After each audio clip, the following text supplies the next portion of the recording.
Bonsoir à tous et bienvenue chez vous. Bien sûr que chez vous, c'est sur le grand rendez-vous sur BB24 de l'infotainment pour le développement. C'est jusqu'à 21 h. On aura 4 plateaux en plus du journal, sans oublier bien évidemment la météo qui ouvre d'ailleurs cette édition.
Merci de nous rejoindre sur le grand rendez-vous. Mesdames et messieurs, il faut comprendre tout simplement que les jeunes doivent entreprendre. C'est d'ailleurs même une conviction désormais au Bénin. Et ils sont nombreux et choisissent pour la plupart s'investir dans le secteur agricole. Mais une question, chers téléspectateurs, comment réussir donc à bien gérer une entreprise agricole? Un jeune entrepreneur agricole partage avec nous tout à l'heure son expérience. Ce sera sur la rubrique Monde agricole.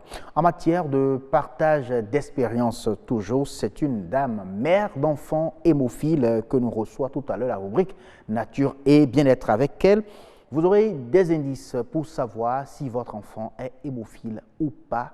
Donc, c'est une question de dépistage. Et nous serons dans notre temple de la culture pour y danser. Mais comment? Sur les rythmes de chez nous, mesdames et messieurs. Ce sont des richesses à valoriser et à transmettre aux générations futures, nous dira tout à l'heure l'invité de Horizon Culture. Et nous aurons l'expert de ce grand rendez-vous, qui est une élève en classe de 4e, mais elle a la plus forte moyenne de toute l'école et tranche bien en mathématiques. Mesdames et messieurs, elle est actuellement à Cotonou et donc pour une formation des filles en sciences, technologie, ingénierie, arts et mathématiques, elle fait un tour sur le grand rendez-vous. Un grand rendez-vous qui d'ailleurs vous offre le journal à 19h45 avec à la présentation ce soir Nadège Sanli. Bonsoir Nadège. Bonsoir Assioum Gaba. On se retrouve tout à l'heure à 19h45 exactement avec quoi au menu du 19h45? Assioum Gaba, il sera question de changement climatique et les solutions envisagées pour contrer ses effets néfastes. Les infrastructures vertes, c'est l'alternative pour améliorer la qualité de vie et renforcer la résilience climatique. Les Béninois innovent, mais leurs produits sont souvent ou presque invisibles lors des foires et autres rencontres internationales. Et pourtant, c'est la condition sine qua non pour valoriser le savoir-faire béninois. La 4e édition de la compétition de roller organisée par la Fédération béninoise de roller s'est tenue à l'esplanade du Stade de l'Amitié. Vous aurez plus de détails sur le sujet à 19h45. Merci beaucoup à vous Nadège pour la présentation des titres. On comprend tout simplement que tout à l'heure à 19h45, on va manger Made in Bénin et puis on va patiner aussi. Les rollers, ils seront là. Rendez-vous 19h45, mais avant, chers téléspectateurs, nous allons ouvrir les plateaux. On commence par Monde Agricole.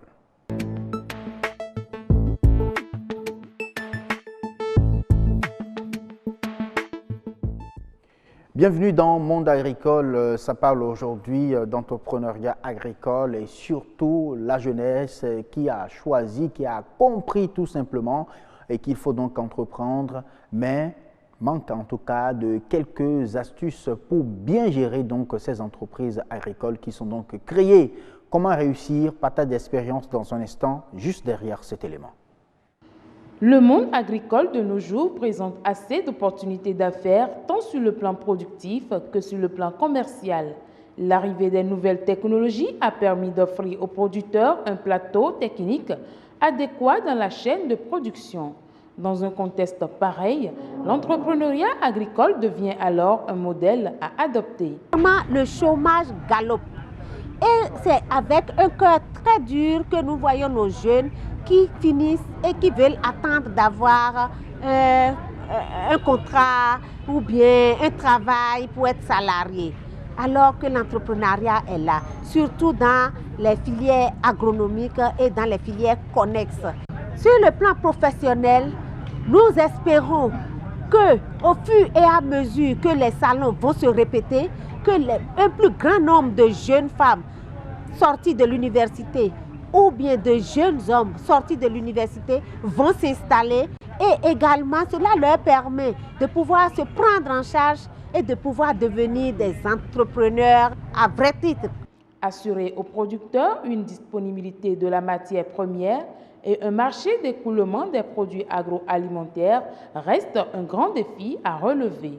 Par exemple, la graine de l'huile rouge ou l'arachide. Il y a des moments où c'est un peu cher, il y a des moments où il y en a assez. Donc on essaie d'acheter au moment où il y en a plus les produits. Là, on achète et on fait un stock. Ce qui fait que le contenu, le contenant est un peu cher. C'est le contenu de l'emballage aussi. C'est ça qui fait que c'est un peu cher. Par exemple, au moment, on n'a pas encore une structure qui produit ce genre d'emballage au Bénin. Donc on est obligé d'importer les produits soit au Ghana, soit au Nigeria. Les inconvénients, c'est au niveau de l'emballage. On n'arrive pas à trouver de bons emballages pour pouvoir vendre les produits et ça pèse vraiment sur nous.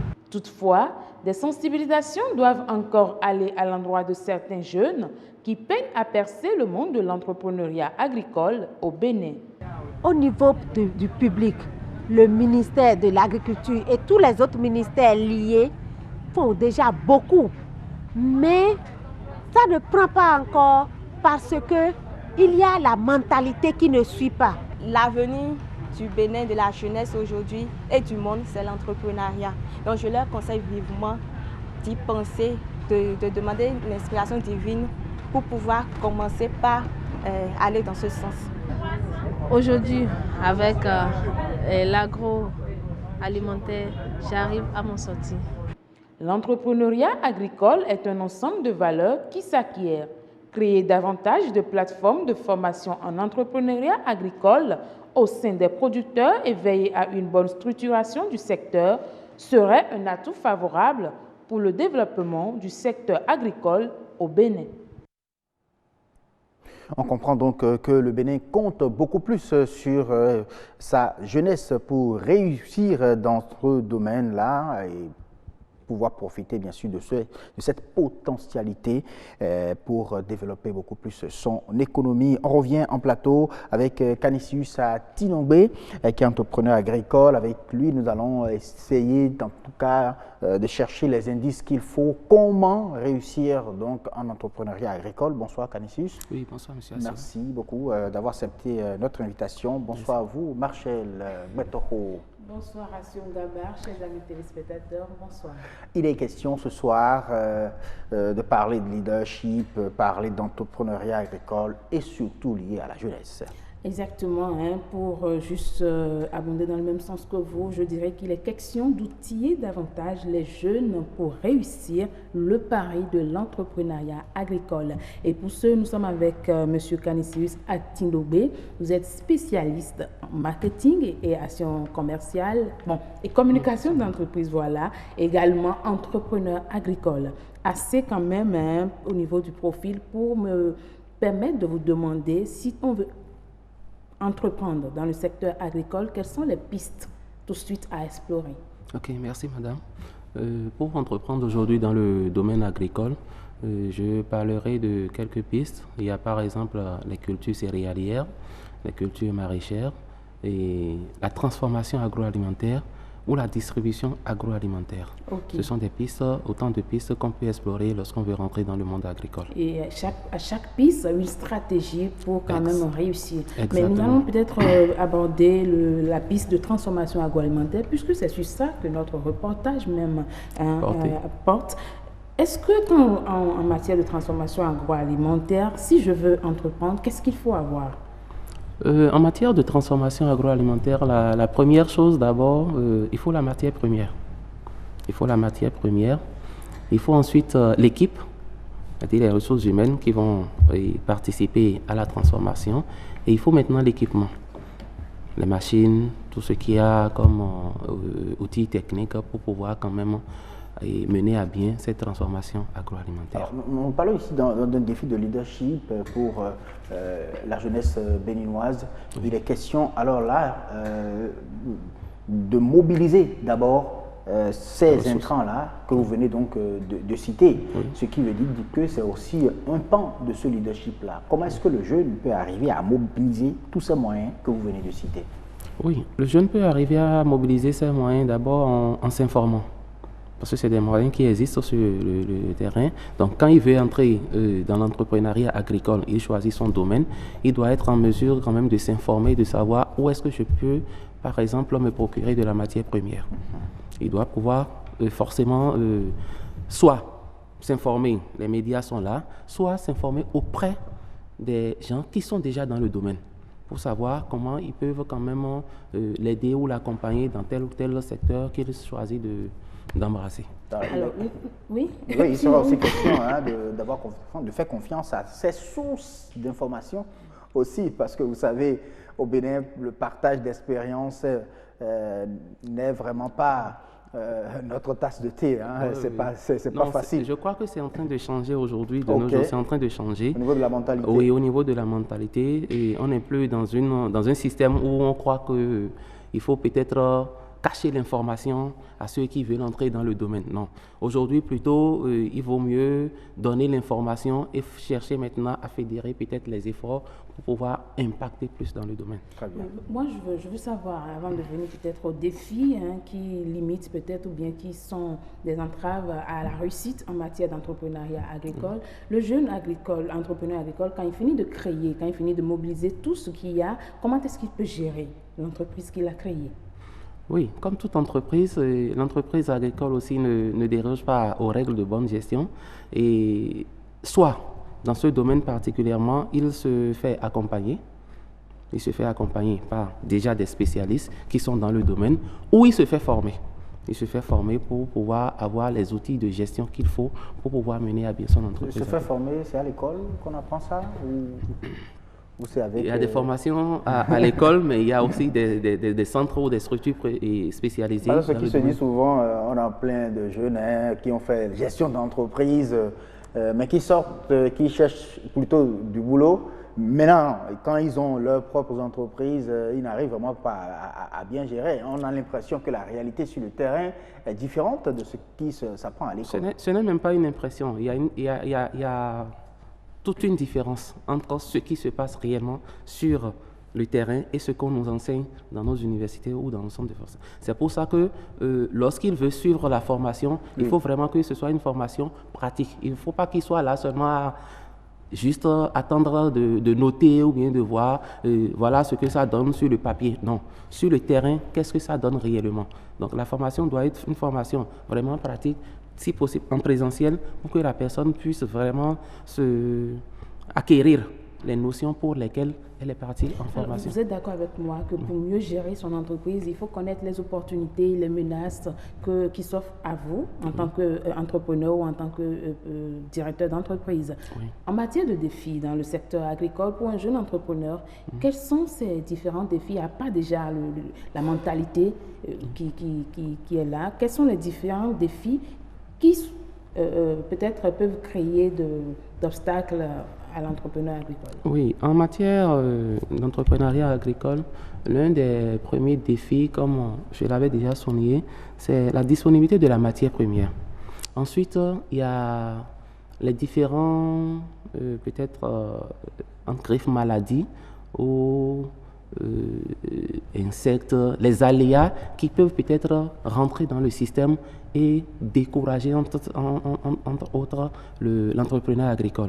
Il peut y avoir des situations qu'il n'a peut-être pas prévues. Ok. Il n'a pas du tout prévu ces situations qui arrivent. C'est le moment maintenant pour lui de faire preuve de, je sais pas. De son leadership. Et pour surpasser justement ces défis, c'est là qu'intervient le leadership au niveau du jeune entrepreneur. Et pour vous, quelle est la place du leadership quand on parle d'entrepreneuriat agricole? Ça occupe la première place. Parce que vous ne pouvez jamais aller à l'entrepreneuriat agricole juste sur un coup de tête ou juste parce que vous avez suivi une formation en agro et vous voulez juste aller voir de quoi il est question.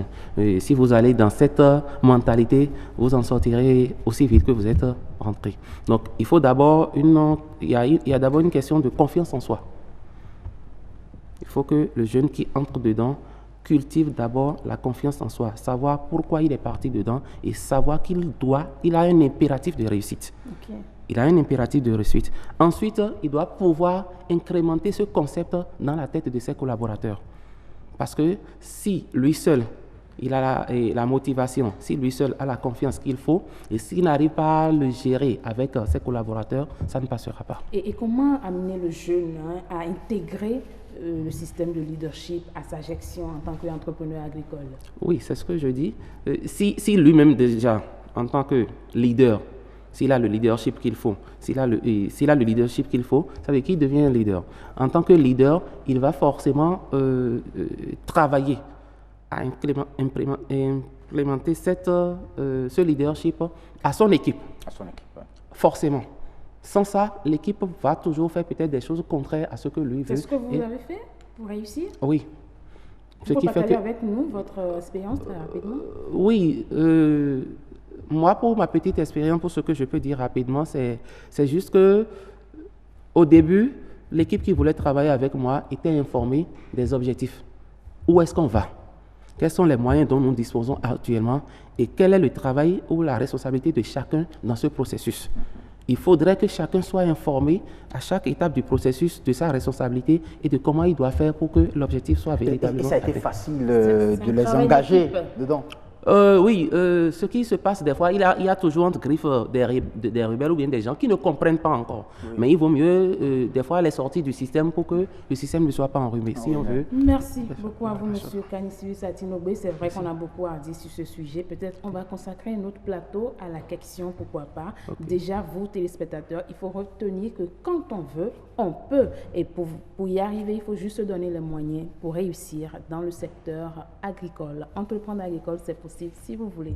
Assioum Gaba, merci beaucoup. Merci également à vous. C'est bien possible, entreprendre agricole, et je pense que c'est un secteur que les jeunes aiment beaucoup, et donc il faut du leadership fincariste donné pour pouvoir s'en sortir, tout simplement. Merci beaucoup à vous. Merci Canisius. À très bientôt. Merci. Le grand rendez-vous va continuer. Cette fois-ci, nous allons parler sciences, technologie, engineering, arts, mathématiques, avec l'expert de ce grand rendez-vous.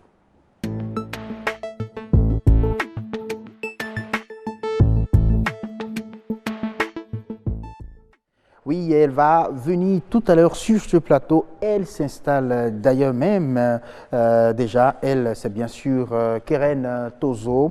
Elle est élève en classe de 4e, c'est ça, Hélène? Keren, pardon, bonsoir. Bonsoir. Merci d'avoir accepté notre invitation. Je rappelle déjà qu'elle est la première de sa classe, mais pas que ça, chers téléspectateurs, première de son établissement, de l'école. Pas que ça aussi, elle tranche bien en mathématiques en plus. Une matière que la plupart des filles fuient, vous savez. À Cotonou, oui, elle est pour une formation en sciences, technologie, engineering, arts et mathématiques, les STEM, c'est ça.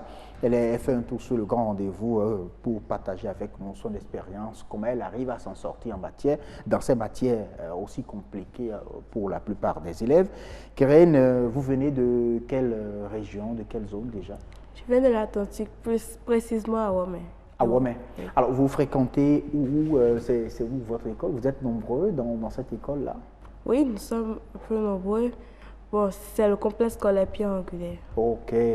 Ah, donc, vous êtes en classe de 4e, vous confirmez. Oui. Et donc, pour cette formation à Cotonou, c'est en STEM et tout, mais il paraît que les mathématiques représentent votre point fort. Comment vous arrivez à vous en sortir quand on sait que c'est une matière que fuient beaucoup les filles? Au fait, selon moi, les mathématiques n'est pas une matière difficile. Et puis, bon, il faut prendre la mathématique un peu comme un jeu, puisque la mathématique, c'est une matière très, très facile. Très, très facile en plus. Waouh! Vous avez souvent quelle note en mathématiques? À partir de 16, souvent. Minimum, c'est 16. Oui. Vous avez eu 20 une fois? Oui, plusieurs fois. Plusieurs fois 20. Oui. En géométrie ou en algèbre, ou dans les calculs. Comment ça se passe? Plus souvent dans les calculs. Dans les calculs, vous avez souvent 20. Donc c'est à cause de la géométrie que vous vous retrouvez souvent à 16, c'est ça? On peut le dire ainsi? On peut le dire ainsi, d'accord. Alors, vous étiez en train de nous expliquer comment vous vous en sortez quand il s'agit bien sûr des mathématiques. Comment ça, quand vous arrivez à maîtriser, à savoir réellement comment? Au fait, je disais qu'on prend ça comme un jeu. Et puis, bon, il faut expliquer la façon dont le professeur explique. Ce n'est pas de cette même façon forcément qu'on doit expliquer les mathématiques. Mais tu peux relire le cours et voir de quelle manière tu peux l'expliquer. Et tu expliques à ta façon et tu vois que ça va dans le même sens que le professeur explique. Tu peux garder cette façon. Alors, donc, si je comprends bien, quand vous allez à l'école, vous écoutez bien votre professeur de mathématiques qui explique le cours et vous arrivez à la maison, maintenant vous relisez le cours et vous vous expliquez ça autrement, mais toujours allant dans le même sens que le professeur. Oui. Comment vous arrivez à vous réexpliquer cela? Quelles sont les techniques que vous utilisez? Bon, parfois, tu peux souvent utiliser l'abrégation des mots. Tu peux utiliser aussi l'abrégation des mots. Bon, tu peux comment dire, faire des phrases courtes. Par exemple, tu ne peux pas utiliser exactement textuellement ce que le professeur a utilisé, mais tu fais des phrases courtes. Donnez-nous un exemple, par exemple. Bon, pour l'exemple, je vais vous donner l'exemple de la propriété de Pythagore. Oui. Pour la propriété de Pythagore, je ne me souviens pas exactement ce que le professeur a écrit, mais c'était un test un peu plus long. Oui. Mais bon, selon moi, j'ai retenu que dans un triangle rectangle, le carré de l'hypoténuse est égal à la somme des carrés des deux autres côtés.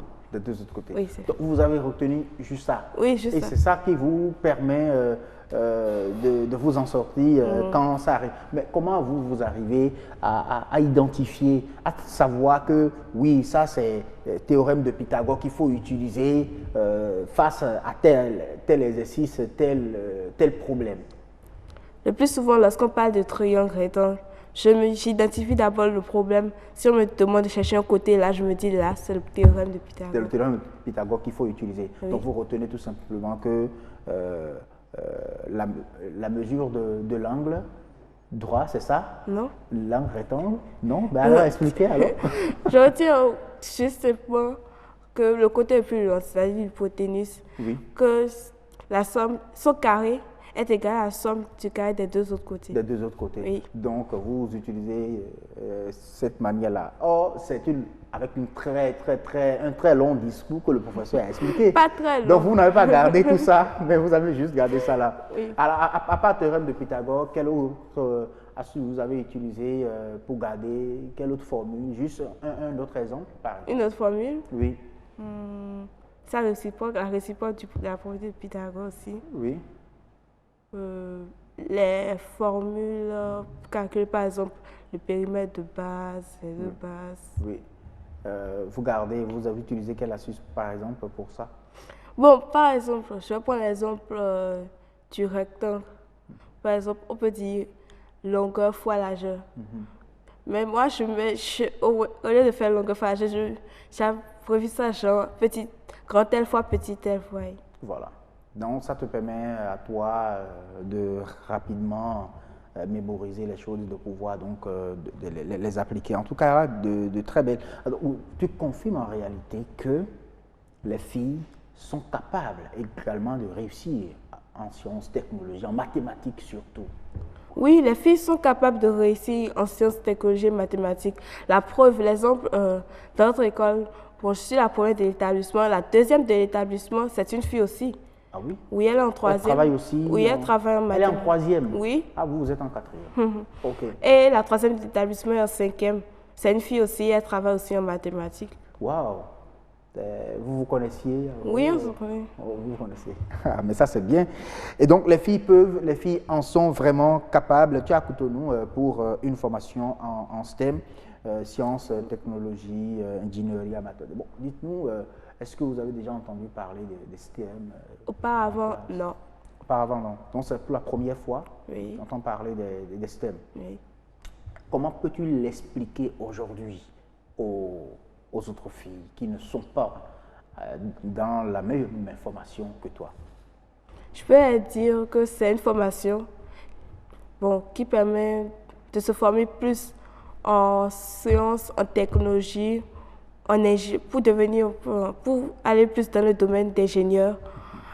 Et c'est aussi une formation en art et en mathématiques. Et en mathématiques. Oui. Donc, vous apprenez tout ça là, dans cette formation, oui. On vous a formé à tout ça oui. aujourd'hui. Et quelles sont donc les activités que vous aimez dans cette formation-là? Dites-nous.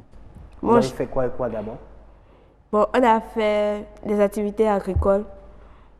On a on a eu plus d'informations sur les acariens. Les acariens? Oui. C'est quoi les acariens? Bon, moi je n'en sais rien. Mais vous en savez déjà beaucoup. Oui. Dites-nous. Les acariens sont des insectes, en tout cas, des insectes en forme d'araignée qui ont 3 paires de pattes. Ils se retrouvent souvent sur des plantes. Des plantes? Oui. Et quel est leur rôle? Est-ce qu'ils attaquent les plantes? Oui, ou bien ils attaquent les plantes.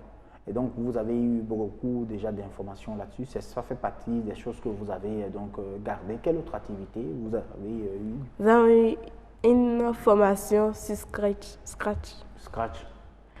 Sur la robotique et comment monter un ordinateur. Comment monter un ordinateur? Donc, vous savez monter un ordinateur aujourd'hui? Oui. Comment ça s'est passé? Expliquez un peu comment ça se passe déjà, monter un ordinateur. Je pourrais l'expliquer en pratique. Mais pas... Est-ce que c'est facile de monter l'ordinateur? Ah bon? Oui, très facile. Donc, quand vous voyez l'ordinateur, vous saviez que c'est possible de le monter vous-même? Est-ce que vous pouviez le monter avant? Oui. Non, avant, je ne le pouvais pas. Ah oui. Maintenant, je ne vais plus. Vous pouvez. Et ça vous permet également de pouvoir l'utiliser l'ordinateur aujourd'hui? Oui. Oui? Oui. Vous savez l'utiliser déjà? Pas trop, mais j'essaie. Je suis en apprentissage. Vous essayez un peu. Alors, vous avez parlé donc du montage d'ordinateur. Il y a aussi la robotique. Oui, la robotique aussi. Vous avez essayé de monter un robot. Un robot. Oui, on l'a même fait marcher. On dire. Le robot fait des mouvements, quoi. Le robot fait des mouvements? Oui. Et qu'est-ce qui permet à un robot aujourd'hui de faire ces genres de mouvements, selon vous? Ce qui permet... Bon, ça dépend de la fonction que tu as du robot sur ton téléphone. C'est grâce à ça on a su comment le faire. Comment vous arrivez donc à monter les robots? Donc vous les avez montés vous-même? Oui. A à Z? Oui. En combien de temps vous avez appris tout ça? Non, on a monté le robot en 30 minutes, au plus 30 minutes comme ça. Mais le robot s'appelle M-Bot. On a réussi à le monter en 30 minutes comme ça. Mais la formation même, on peut dire ça durer totalement 2 heures.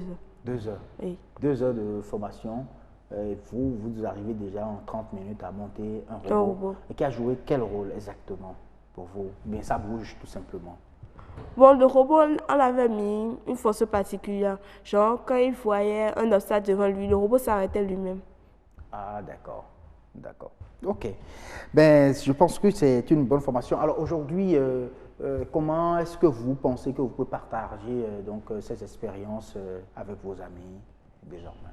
Je pourrais en discuter avec eux. Si un peu, j'allais leur montrer les photos, comment ces choses se sont passées. On pourrait faire des activités ensemble. Et bon, on pourrait faire beaucoup de choses. En tout cas, tout ce que nous avons appris au camp, je pourrais les montrer. Le montrer aux autres. Oui. Alors aujourd'hui, après donc, cette formation, quelle est votre carrière envisagée? Est-ce que ça vous dit de travailler bien sûr dans ces secteurs-là? Surtout que vous vous tranchez beaucoup plus en mathématiques en classe. Oui, bon, ma carrière envisagée était la cardiologie. Cardiologie? C'est quoi la cardiologie? Bon, la cardiologie, c'est un domaine dans lequel le docteur s'occupe des problèmes des patients qui ont mal au cœur, quoi.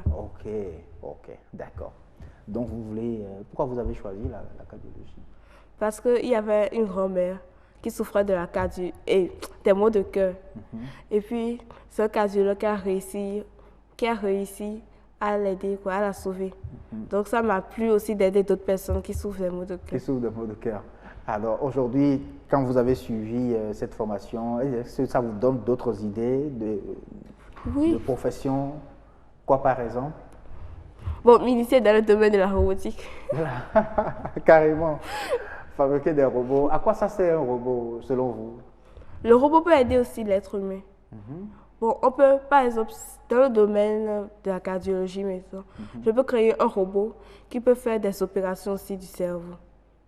Ah oui, qui peut faire la chirurgie, ouvrir le cerveau, réparer des trucs. Vous pouvez faire un robot, programmer un robot pour ça, par exemple. Oui, par exemple.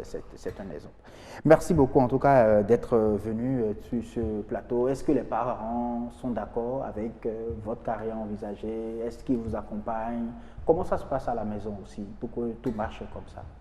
Bon, ma mère et mon père sont rigoureux. Ils m'assistent beaucoup et m'encouragent, ainsi que notre fondé, notre surveillant. Oui, donc tout le monde vous entoure. Oui. Ça te permet en tout cas d'aller beaucoup plus de l'avant. Nous, on ne peut que te souhaiter du courage. Merci. Et dire également aux autres filles qui fuient les mathématiques, qu'est-ce qu'on va leur dire déjà? On peut dire d'aller de l'avant, mais de plus fuir les mathématiques. De plus fuir les mathématiques. Les mathématiques, c'est facile, c'est ça? Oui, très facile. Très facile.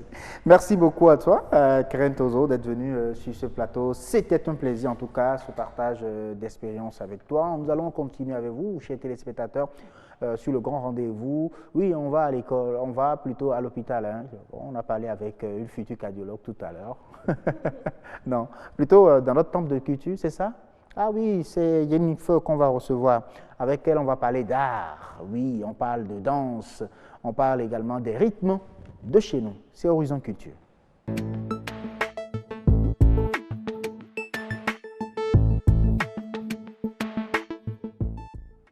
Nous dansons ce soir sur Horizon Culture au rythme de chez nous, bien évidemment.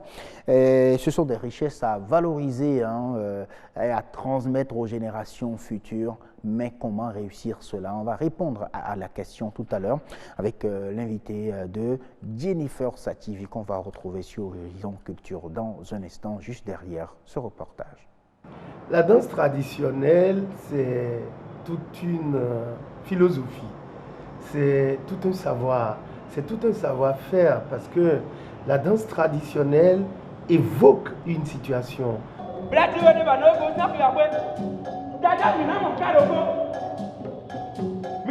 La danse, elle permet également de communiquer avec le divin. Et vous auriez dû constater que toutes les danses rituelles, les danses vaudou, les danses des cours royales, les danses qui permettent de tordre et de retordre le corps au son de la musique entretenue par les instruments de musique divers ou même par les battements de poitrine permettent de communiquer avec le divin. Les danses traditionnelles permettent de s'égayer. Les danses traditionnelles permettent de rendre compte d'un événement, de s'informer d'une situation, de dire tout simplement que nous sommes en joie, nous sommes en deuil, nous sommes en train d'évoquer les divinités pour obtenir telle ou telle assistance. Les danses traditionnelles font partie intégrante du quotidien des communautés à la base. C'est des danses dans lesquelles on utilise les vraies ondulations, comme la formation des os, des muscles, parce que rien n'est raide dans le corps. C'est des courbes, c'est des ondulations, même jusqu'à la forme de l'ADN, de notre ADN, c'est des courbes, c'est des formes. C'est seulement dans les danses traditionnelles et uniquement dans les danses traditionnelles que l'on peut travailler ça. Donc au niveau du développement de l'être humain, surtout chez les enfants, les danses traditionnelles jouent énormément dans leur développement, intellectuel que physique. Et là, ça, scientifiquement, c'est prouvé que c'est seulement avec nos danses traditionnelles qu'on peut utiliser tout ce dont on a besoin pour vivre bien et longtemps.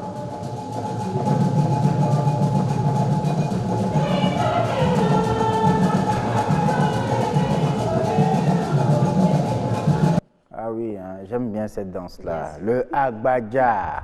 Agbadja Zolawadi de Bessi, c'est ça. Hein. Bon, on revient en plateau avec Géraldo Adjagoum. Il est promoteur culturel. Bonsoir. Bonsoir, Siom. Merci beaucoup d'être venu dans notre temple de la culture. C'est ça.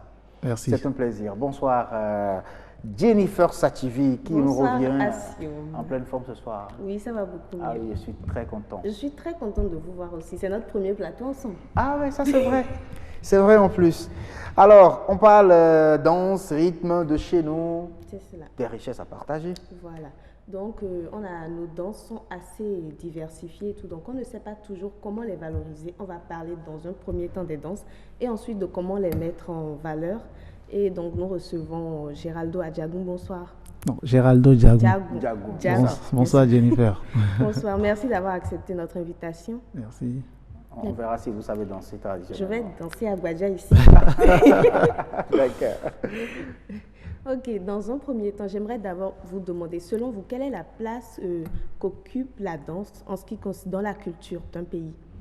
Merci pour la question. Et la danse occupe une place très très importante dans la culture d'un pays et elle révèle l'identité même de cette culture. La danse est au cœur même de la culture d'un pays. D'accord. Est-ce qu'elle apporte quelque chose de particulier, une valeur ajoutée? Oui, elle apporte une valeur ajoutée, puisque quand elle s'exporte bien, et naturellement, cette valeur ajoutée rentre dans le pays et ça fait la promotion de la culture de ce pays. D'accord. Donc, il faut qu'elle s'exporte d'abord, c'est ça? Forcément. Il faut qu'elle s'exporte parce que déjà, à l'intérieur, il faut un travail et c'est quand elle va s'exporter qu'on aura une valeur ajoutée. Alors, quand vous parlez d'exporter la danse, est-ce qu'une manière de rendre cette danse-là internationale, permettre à d'autres peuples, en tout cas, d'exécuter ces pas de danse-là aussi facilement que... Oui, c'est exactement cela. Parce que nous sommes déjà au Bénin. Oui. Ces danses, pour la plupart, ne sont pas bien connues déjà. Donc, il faut un travail à l'intérieur afin d'exporter ce travail. Alors, quand vous parlez de travail à l'intérieur, c'est d'amener tous les Béninois à commencer par danser béninois, c'est ça? Voilà. Et tout ça commence déjà dans les ballets à l'école. Okay. Voilà. Et à part l'école, il y a les clubs de danse qui existent un peu partout, qu'il faut répertorier et les amener à introduire les danses traditionnelles dans leur formation. Aussi, il y a le ballet national qui est le melting pot de toutes les danses, qui fait ce qu'elle peut, mais on ne voit rien. D'accord. Est-ce que les familles aussi ne sont pas concernées à la maison, par exemple? Parce que tout part de là, à la télé, on danse plus sur des danses internationales. Est-ce qu'il ne faut pas faire un travail à ce niveau aussi? Oui, il faut faire un travail à ce niveau. Déjà, j'ai parlé des ballets à l'école. Donc, c'est sûr qu'un enfant qui danse sur du zinli à l'école rentre à la maison, dit à ses parents, je viens de danser sur du zinli. Ce parent voudra nécessairement mettre du zinli à la maison pour que cet enfant s'épanouisse, montre ce qu'il a fait. Et si ses parents, par le passé, avaient eu une éducation aussi, voudra danser avec cet enfant et voilà. Après, l'inscrire dans un club de danse ou même aller dans une école de danse si possible. Si le ballet... Bon, je pense que le ballet déjà national devait avoir plus de moyens pour avoir une école de danse. À son sein. Oui, aujourd'hui, le gouvernement met en place les classes culturelles. Est-ce que vous pensez que c'est des activités à mettre également en place, à prendre en compte dans l'animation de ces classes culturelles? Forcément, forcément. Et ce gouvernement fait beaucoup. Mais comme on le dit, tant qu'il reste à faire, rien n'est encore fait. Rien n'est encore fait. Donc, il faut pouvoir amener les danses de chez nous, dans ces classes-là, dans nos écoles surtout, qu'on amène également ces chansons, les rythmes, qu'on sache les jouer aussi. Oui. Et aussi organiser des festivals, multiplier les festivals, il y en a déjà. Nous, on fait la promotion d'un rythme, déjà. Lequel? Le gangan. Le gangan. Et voilà, on a un festival ce week-end.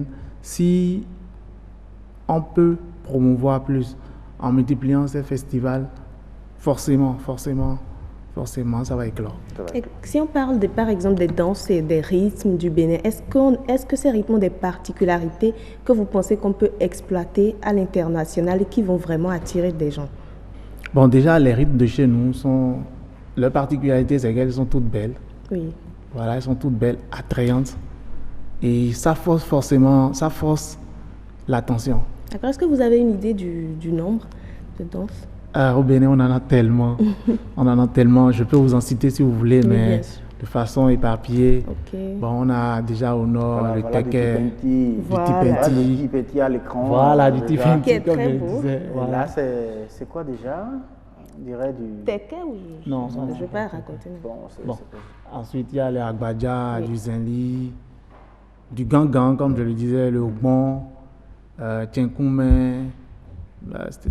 On remarque que toutes ces danses, tout autant qu'elles sont et aussi diversifiées, c'est un moyen de communication. Oui, c'est un moyen de communication.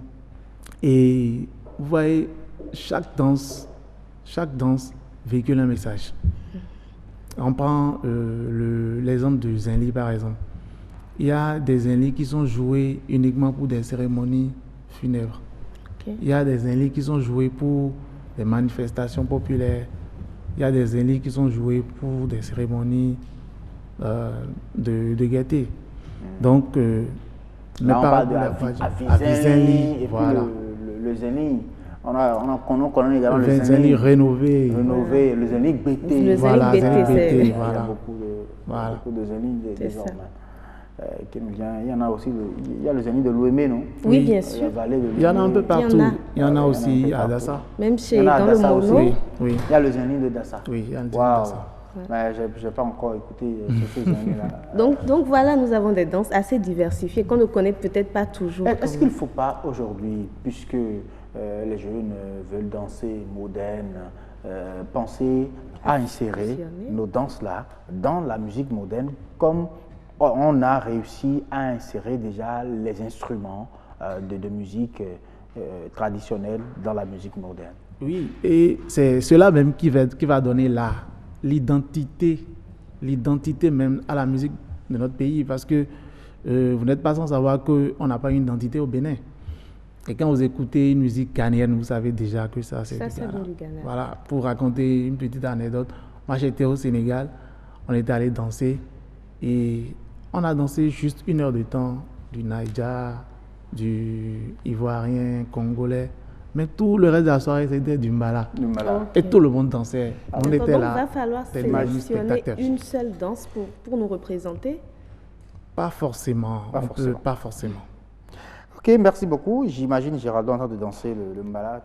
Comment ça? Je n'ai pas dansé, moi j'ai juste regardé. Vous avez regardé, d'accord.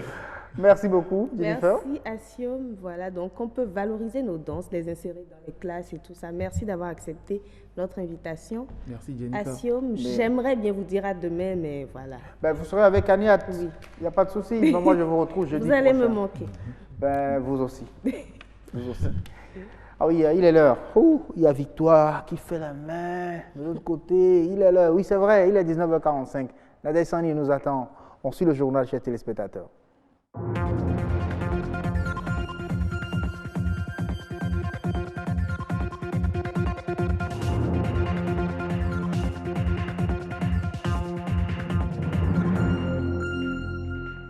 Bonsoir à tous, bienvenue dans le 1945.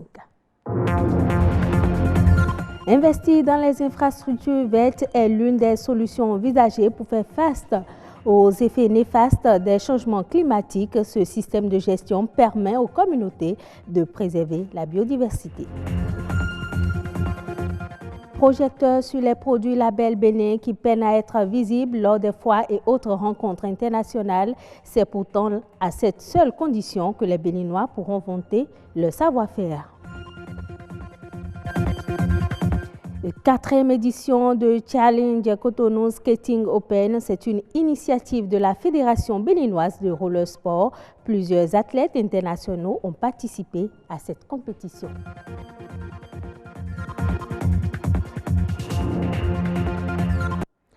Améliorer la qualité de vie et renforcer la résilience climatique, c'est l'objectif de l'installation des infrastructures vertes. C'est une notion nouvelle et complexe qui offre l'opportunité aux communautés de développer des stratégies d'adaptation au changement climatique et de préservation de la biodiversité. Plus de détails dans ce reportage de Jules Accueilcourt et Amandine Agnamboussou. La Terre connaît aujourd'hui 16 des 17 années les plus chaudes jamais enregistrées depuis 2001. Selon la NASA, la lutte contre les changements climatiques est une priorité mondiale et l'installation des infrastructures vertes apparaît comme une solution. Une infrastructure verte est un espace d'agrément couvert de végétation. Ça peut être des arbres ou des plantes herbacées dans un objectif de récréation ou dans un but ornemental. Il fait plus chaud aujourd'hui qu'avant, ainsi de suite. Si nous voulons changer cette donne-là, l'une des meilleures manières, c'est de planter des arbres. Parce que non seulement ça va embellir les milieux dans lesquels ces arbres sont plantés, mais aussi ça va favoriser la production d'oxygène, ça va donner de l'ombrage et par tous ces moyens-là, ça peut aider à baisser la température, on a dit dans une fourchette de 1 à 5 degrés. Donc, si on veut lutter vraiment contre le réchauffement climatique, planter des arbres est une bonne solution. À en croire certaines études, l'infrastructure verte peut offrir plusieurs avantages sur le même territoire. Malheureusement, il en existe peu au Bénin. Selon l'OMS, normalement, on doit avoir 10 mètres carrés des espaces verts polygonaux, oui, par habitant, mais les recherches de thèse que j'ai faites ont montré que pour les 5 villes parcourues, Ouidah, Porto-Novo, Cotonou, Calavi et Sémékbodji, c'est Ouidah qui est la ville la plus riche. Et là, les populations ne disposent que de 0,27 mètres carrés par personne. Donc, si on compare ça à la norme, c'est que le Bénin est très en arrière. En effet, plusieurs raisons expliquent ce manque d'intérêt pour les infrastructures vertes. C'est des infrastructures qui nécessitent des investissements en termes de coûts pour les mettre en place et également pour les entretenir. Il y a également cet aspect de manque d'éducation à la protection de l'environnement, c'est-à-dire éducation à l'éco-citoyenneté qui fait qu'on ne perçoit pas l'importance déjà de ces espaces-là et ensuite on ne sait pas comment les entretenir. La solution réside alors dans l'adoption de programmes et projets de financement allant dans le sens de la préservation de la nature. Il y a différentes politiques ou différentes méthodes qui sont mises en place pour promouvoir les infrastructures vertes. Ça va de ce qui est prévu à l'échelle du gouvernement à ce qui est prévu à l'échelle décentralisée dans les communes à travers les schémas directeurs d'aménagement des communes qui prévoient déjà que la commune s'investisse dans la mise en place des espaces verts, des infrastructures vertes. Et donc, c'est un travail vraiment à l'échelle nationale et également déconcentré, mais aussi qui doit être vu du point de vue micro, c'est-à-dire la famille. Donc, il faut qu'ils sachent que les infrastructures vertes sont autant importantes que les infrastructures grises et que les populations en ont vraiment besoin pour leur épanouissement et leur bien-être. Investir dans les infrastructures vertes revient à atténuer les émissions de gaz à effet de serre et inciter les populations à trouver ensemble des stratégies communes de lutte contre les changements climatiques. Les producteurs béninois peinent souvent à faire connaître leurs produits à l'étranger. Ils sont souvent absents des foires et autres rencontres internationales. C'est ce qu'il faut pourtant pour faire découvrir le Made in Bénin. Le vin de bissap et le vin d'ananas sont par exemple des produits qui peuvent être vantés comme le savoir-faire des Béninois. Ashley Arandessi nous en parle au micro de Gloria Oni. Les innovations que nous connaissons aujourd'hui sont liées par exemple aux variétés des semences améliorées. Nous avons aussi les innovations par rapport aux produits comme le souchet, avec le vin de souchet, les amuse-bouches de souchet. Nous avons aussi les vins.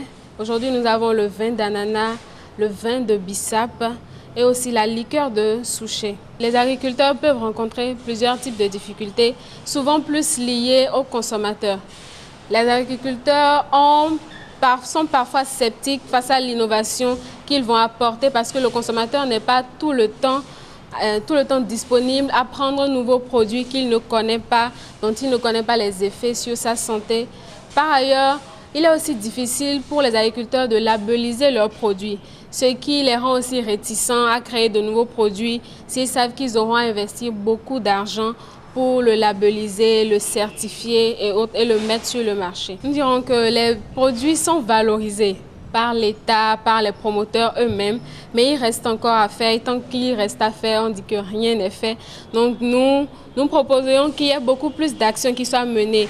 Par exemple, pour la valorisation des filières, par la création d'associations de producteurs ou de transformateurs, en rendant accessible les connaissances par rapport à l'importance de la certification, des procédures de certification, de la labellisation des produits, en montrant l'importance aux agriculteurs, aux transformateurs, des événements qui leur permettent de promouvoir, de valoriser leurs produits, comme les foires, les salons et autres, tout ce qui leur permet de montrer au public l'innovation qu'ils mettent à leur disposition et de montrer l'importance pour leur santé, pour leur vie. On parle sport à présent. La Fédération béninoise de roller sport, dans le souci de mettre les athlètes béninois en jambes pour les compétitions internationales, a organisé une compétition dénommée Challenge Cotonou Skating Open. Plusieurs athlètes internationaux ont pris part à cette compétition. Le challenge était à sa 4e édition et s'est tenu à l'esplanade du stade de l'Amitié. Patrick Nimanvo et Robert Copéidor pour le reportage. L'aventure continue pour les patineurs béninois. Durant cette compétition, ils ont croisé les patins avec leurs homologues du Togo et de la République démocratique du Congo. La bataille était rude et très serrée dans toutes les catégories au niveau des hommes et dames. À l'arrivée de la course 500 mètres dames, la championne d'Afrique en titre Demba Diallo Raouda du Bénin termine première du peloton avec une performance de 59 secondes 72 tiers. Deflé Alexandre du Togo, dans 54 secondes 18 tiers, arrive en tête de la 3e série et Tembo Benjamin de la République démocratique du Congo fait la loi dans la série numéro 4. Internationaliser le Challenge Cotonou Skating Open, telle est l'ambition de la Fédération béninoise de roller sport. Tout le monde veut venir sur ce challenge. Beaucoup de pays se prononcent déjà, ce qui veut dire que la compétition devient, d'ici peu de temps, on est obligé d'internationaliser cette compétition. Actuellement, vous avez vu le Togo, le Congo, ils sont venus à l'école du Bénin pour voir leur niveau comparativement aux autres pays. Il faut dire que pour le lancement de la première édition de cette année, le Ghana était là. Donc ces deux pays sont venus maintenant.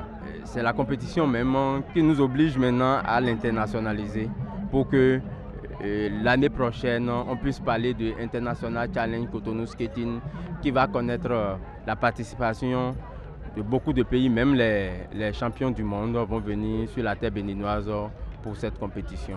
Se mesurer aux adversaires internationaux est l'aspect mis en œuvre durant ce challenge. On n'a amené que deux filles par rapport aux autres qui sont nombreuses.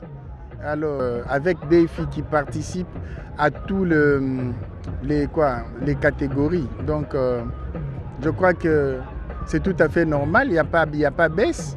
Mais au Bénin, on connaît la petite Diallo. Elle garde toujours sa performance, je l'encourage. Nous, on vient de démarrer notre roller. Donc les Congolais, les Béninois, je les respecte, ils sont à la hauteur, quoi. Fin de cette 4e édition du Challenge Cotonou Skating Open. Prochain rendez-vous le 21 avril 2019. La Banque mondiale va multiplier par 6 le niveau de son appui budgétaire au Mali en accordant 250 millions de dollars, soit environ 146 milliards de francs CFA au pays au titre de l'année 2019. Cette décision a été prise à l'issue des discussions en vue de soutenir les efforts du gouvernement malien tenus en marge des réunions de printemps 2019 du groupe de la Banque mondiale et du Fonds monétaire international à Washington. Une partie importante de cet appui sera accordée à la restructuration du secteur de l'énergie, l'amélioration du programme de subvention des intrants agricoles, le capital humain et la gestion foncière.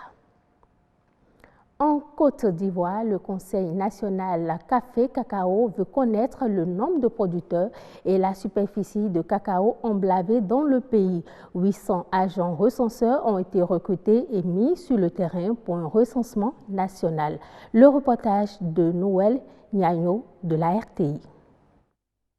Café-cacao, la filière mêle l'agriculture avec une référence mondiale connue et établie. Premier producteur de cacao depuis des décennies. Mais qui sont les producteurs à l'origine de cette performance? Combien sont-ils? Quelle est la structure de la population productrice? La typologie, les superficies exploitées?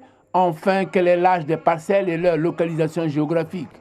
Pour apporter des réponses quantitatives et qualitatives à ces interrogations, le Conseil Café-Cacao met sur le terrain 800 agents recenseurs sur 2 ans dans 13 régions productrices de Côte d'Ivoire. Le recensement montrera aux yeux de tous le travail qui est fait à la matière à travers la maîtrise de la traçabilité de nos produits, rassurant ainsi les différents partenaires commerciaux quant à la certification du cacao de Côte d'Ivoire. Au regard de ces opportunités, le Conseil Café-Cacao lance un appel. Le corps préfectoral et bien vouloir veiller à la sécurité des agents recenseurs. La chefferie traditionnelle de procéder sur toute la durée du recensement à la sensibilisation continue de leur population. Les organisations des producteurs de s'engager aux côtés de la chefferie traditionnelle à la sensibilisation et à la mobilisation de leurs membres. Pour l'heure, les producteurs mobilisés à l'occasion de cette opération à impact salutaire pour la durabilité de la filière sont satisfaits. Pour une fois en Côte d'Ivoire, on aura une barre de données qui va récapituler tout ce qui produit le cacao en Côte d'Ivoire. C'est à saluer. Le Conseil a vu juste en procédant au recensement réel des producteurs de café-cacao. C'est une très bonne opération que les producteurs saluent à sa juste valeur. Pour la mise en œuvre du projet, 800 motos seront mis à la disposition des agents recenseurs, 13 pick-up pour les coordonnateurs et des appareils de géolocalisation. Coût de l'opération environ 6 milliards de francs CFA. Ce sera tout pour cette édition. Merci de l'avoir suivi. À bientôt. Oui, à bientôt, Nadège Sani. Ah oui, ce sera vraiment tout pour ce soir. C'est ça. À bientôt, Assim Gaba. Ah, j'aime bien vous taquiner. Merci beaucoup pour la présentation du journal, Nadège. Et donc, on se dit à jeudi prochain. Je vous retrouve sur le plateau. Prochain, oui, c'est un plaisir. Allez, on continue avec vous, chers téléspectateurs, sur le grand rendez-vous ce soir. Et là, nous allons à l'hôpital. Oui, mais on ne sera pas à l'hôpital, on sera chez une mère d'enfants hémophiles. C'est Nature et Bien-être.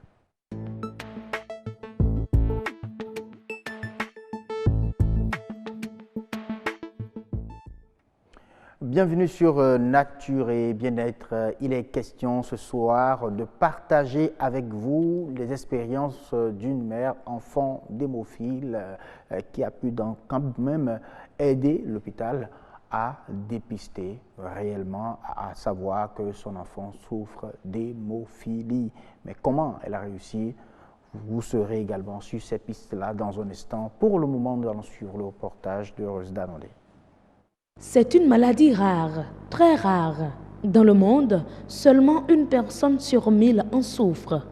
L'hémophilie est une pathologie du sang héréditaire presque inconnue, mais pouvant être fatale.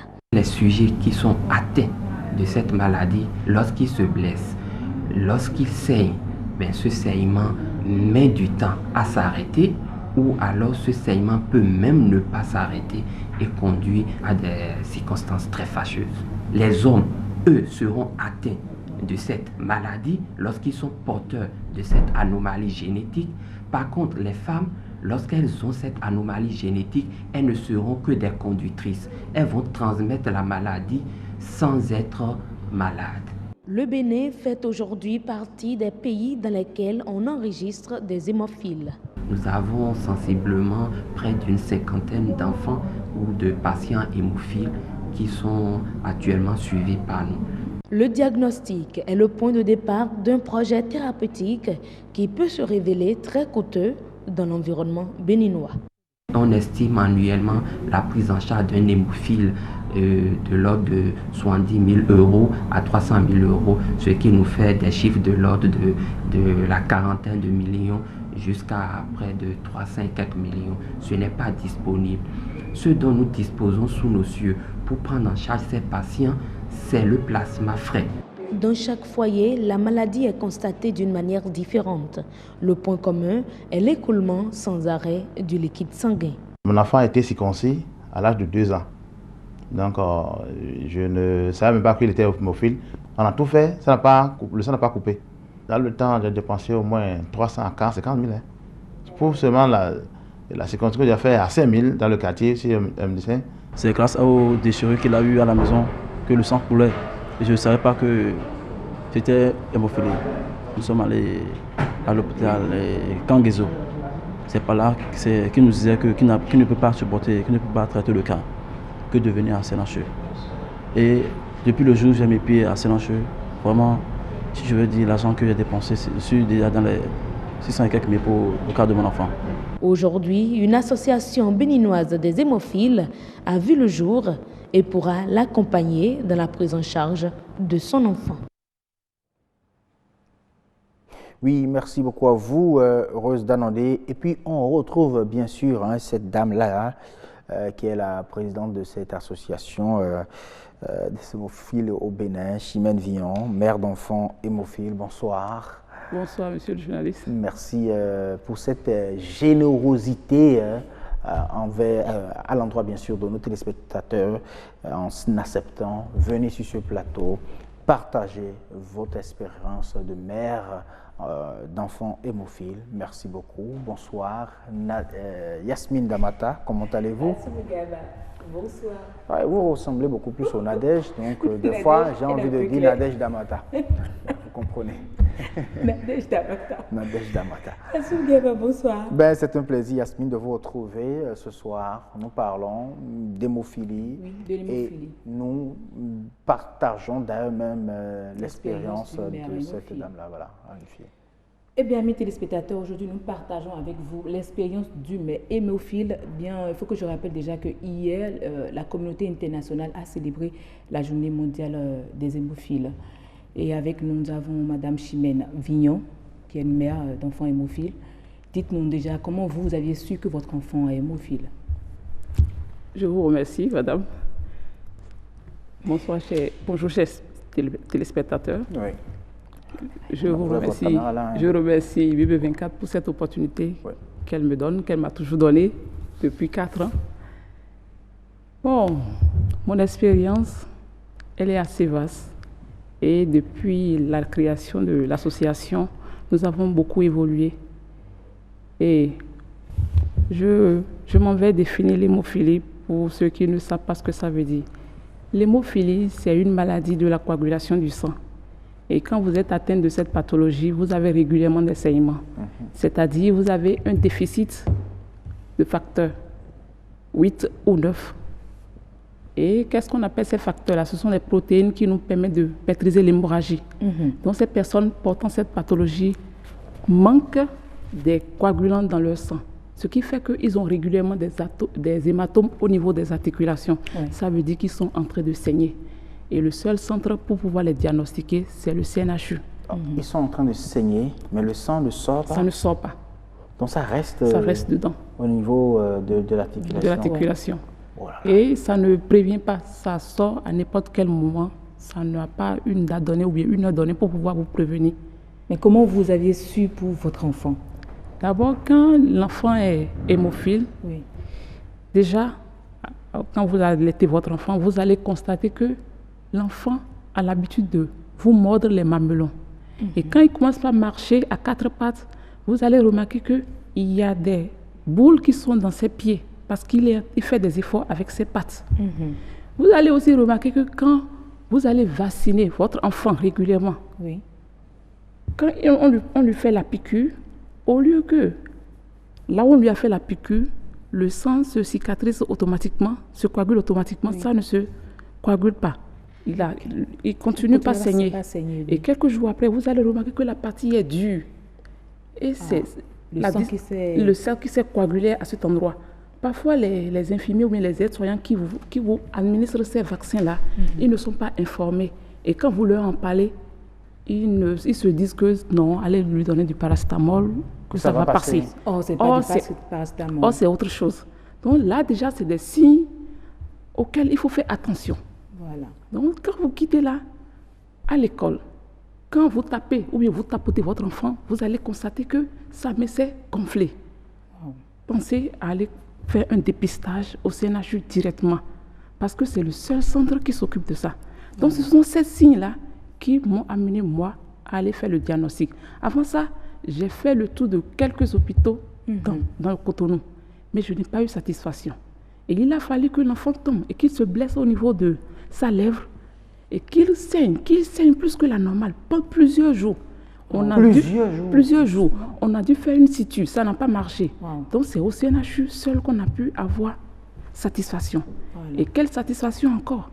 Parce qu'il y a quelques années, il n'y avait que des placements pour aider ces hémophiles-là. Mais aujourd'hui, nous nous réjouissons. Vous réjouissez pourquoi aujourd'hui? Parce qu'il y a un traitement. Parce qu'il y a un traitement. C'est comme l'a dit Tatiana Baglou la dernière fois, il y a un traitement. Oui. Mais en quoi c'est parce qu'il est dit que ce traitement est si contraignant pour les parents? En quoi c'est si contraignant pour vous? C'est contraignant parce que la prise en charge est excessivement chère, coûte excessivement cher. Et vous devez être une milliardaire. Non, je ne suis pas milliardaire, mais j'essaie quand même de joindre les deux bouts pour pouvoir sauver les enfants. Pas seulement mon fils, mais tous les enfants du Bénin, parce que nous avons beaucoup d'hémophiles sur le plan national. Et c'est une maladie qui est peu connue. Nous faisons même des sensibilisations dans les écoles pour pouvoir en parler, parce que nous avons pensé que ce n'est pas ce canal-là que l'information peut bien passer. Donc, la lutte n'a pas été facile. Depuis 2015, il y a une association qui a été créée. Et en 2016, nous avons passé un appel à candidature qui a donné droit au Bénin à un programme.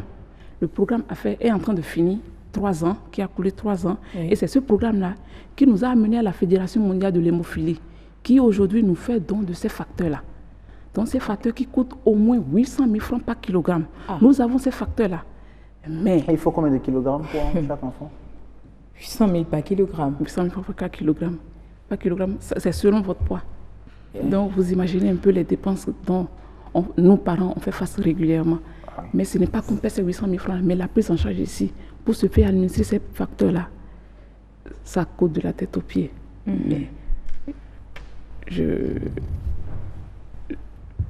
alors, ces facteurs, dites-nous, ce traitement-là aujourd'hui est efficace? C'est une fois dans sa vie? Non, ce n'est pas une fois dans sa vie. D'abord, quand vous êtes hémophile, vous naissez hémophile, vous mourrez hémophile.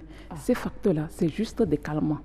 Quand vous avez un problème, par exemple, vous faites un choc et que vous saignez, quand vous vous faites administrer ce facteur-là, il y a un dosage, une dose que on doit, c'est le médecin seul qui est capable de vous dire ce qu'il vous faut. Quand vous vous faites administrer ce facteur-là, automatiquement, vous aurez satisfaction. Vous aurez satisfaction. Mais après quelques jours, vous aurez encore les mêmes problèmes. Donc pour les enfants, généralement, c'est difficile. C'est difficile. Donc c'est pour arrêter le saignement. C'est pour arrêter le saignement. Pour coaguler le sang, pour que le saignement s'arrête tout simplement. En fait, pour apporter l'élément manquant à la personne, qui permet de coaguler le sang. Est-ce qu'on ne peut pas apporter cet élément-là de façon permanente pour que la personne puisse vivre comme nous, même s'il se blessait, qu'on n'ait pas forcément... C'est ce que nous espérons avec la science aujourd'hui, mais jusque-là, je ne pense pas que nous soyons là à ce jour. Oui. Mais le thème de la sensibilisation, c'était le thème de l'année, de la journée, pardon, c'était sensibilisation et dépistage. Oui, le thème de cette année que nous avons choisi, c'est sensibilisation et dépistage. Ce qui a fait que nous avons commencé des sensibilisations dans les écoles. Cette année, nous sommes allés au complexe cité de Godomé. Nous avons rencontré plus de 1200 apprenants et enseignants à qui nous avons partagé l'information. Ensuite, nous sommes allés au CEG Godomé et nous avons même eu l'appui de quelques partenaires. Il y a la FAT qui était venue, l'Alliance, le professeur Gruel, qui était de la partie. On laisse d'abord les partenaires déjà. Donc, ils vous ont accompagné. Ils nous ont accompagnés. On a rencontré près de 3500 apprenants dans ce collège. Ils s'étaient vraiment intéressés parce que, bien vrai qu'ils apprennent une partie de la maladie, surtout en terminale, mais bon nombre ne sont pas informés de cette maladie. Ils ont moins d'informations par rapport à la maladie. Donc c'est un canal qui nous permet de vulgariser la maladie sur le plan national. Alors pourquoi le dépistage alors, puisque on dit sensibilisation et dépistage, le dépistage est arrivé à quel moment? Oui, le dépistage est vraiment nécessaire parce que aujourd'hui, nous sommes dans la vie et nous ne savons pas à quoi on s'attend. Par exemple, je prends mon cas. Oui, allez-y, je vous écoute. Je prends mon cas. Si je n'avais pas fait dépister, si j'avais eu l'information très tôt, et que si j'avais vite fait dépister mon enfant, il y aurait des difficultés que je n'aurais pas. Et en plus de ça, il y a des parents qui ont perdu leur enfant dans des circonstances qui n'auraient pas dû être. Il y a des parents qui circoncisent leur enfant simplement et au finish perdent l'enfant à la suite d'une hémorragie. Parce qu'ils ne sont pas informés. D'où l'importance du dépistage. Connaître très tôt pour prendre les précautions. Quelques conseils pour finir, quelques conseils à l'endroit de ces parents qui ont des enfants hémophiles comme vous, ou ces personnes hémophiles. 10 secondes. 10 secondes. Oui. Ok. Ça, c'est Victoire qui l'a dit. 10 secondes. D'accord. Quelques conseils aux parents hémophiles. Quand vous savez que vous avez un enfant hémophile, ou bien vous ne savez pas que vous avez des enfants hémophiles, je vous en prie, allez vous faire dépister. Faites dépister vos enfants d'abord avant la circoncision, ou bien quand vous voyez que dans les vaccins que vous prenez mensuellement pour les enfants, et qu'il y a des problèmes et qu'il y a des anomalies, faites dépister vos enfants au CNHUC, au CUMAS. C'est le seul centre qui fait le dépistage, c'est très important. Et il y a des médicaments qu'il ne faut pas aussi donner à ces enfants-là. La première des choses, c'est l'aspirine et il y a de l'ibuprofène. Et les jeux brutaux aussi. Nous mettons les accents là-dessus, surtout dans les établissements. Donc, il y a aussi les châtiments corporels qu'il faut éviter à ces enfants-là. Merci beaucoup, Madame Chimène Vignon. On en a beaucoup appris et on retient déjà qu'il faut des petits gestes. Il faut déjà se faire dépister très tôt et la sensibilisation également pour que beaucoup soient informés et qu'on arrive à vraiment soutenir ces enfants hémophiles. Oui, vraiment, il faut les soutenir parce que Vignon, comme Madame Chimène Vignon, c'est bon d'avoir un enfant. Vignon dit non. Je vous remercie. Prenez-en soin, s'il vous plaît. Allez, merci beaucoup à vous. À très, très bientôt. Madame Chimène Vignon, mère d'enfants hémophiles, merci pour le partage d'expérience. Chers téléspectateurs, qu'est-ce qu'on va faire avant de partir? Oui, vraiment, on n'a vraiment pas envie de vous laisser partir ce soir. Mais on va jeter juste un cours de regard sur le tableau météo avant de partir.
Allez, merci beaucoup à chacun et à tous de nous avoir suivis. C'était un plaisir, un grand et réel plaisir d'avoir partagé ces moments de télé avec vous, chers téléspectateurs. Passez une très bonne soirée sur BB24, la chaîne du développement. Mesdames et messieurs, demain 19h00, retrouvez le grand rendez-vous avec en lead Agnette Onifade Bello qui sera avec vous demain 19h00. Ce soir à 21h, le forum du jour. Ciao.